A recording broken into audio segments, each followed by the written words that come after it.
ও মা, আমি এখানে বসে খেলি। আচ্ছা খেল। এই ফোন বাজছে না, যাই ফোনটা ধরি। এই তো মা চলে গেছে, এই সুযোগে ছুরিটা নিয়ে নি, সবজি কাটবো, ছুরিটা নিয়ে। সোনা, ছুরি নিয়েছিস কেন? ছুরিটা দে। না দেবো না, না দেবো না, দে সোনা ছুরিটা, ছুরি নিয়ে খেলতে নেই। না দেবো না, না দেবো না। দে, হাতটা কেটে যাবে তো। না, এইভাবে ওর কাছ থেকে ছুরিটা নেওয়া যাবে না। কি যে করি। আইডিয়া। এই যে সসটাকে আমি হাতের মধ্যে আঙুলে লাগিয়ে নেব, দিয়ে চিৎকার করব যে হাত কেটে গেছে, হাত কেটে গেছে।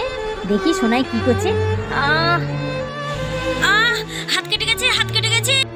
ও বাবা, আমার হাত কেটে গেছে, তাড়াতাড়ি যাই। মা, তোমার হাত কেটে গেছে?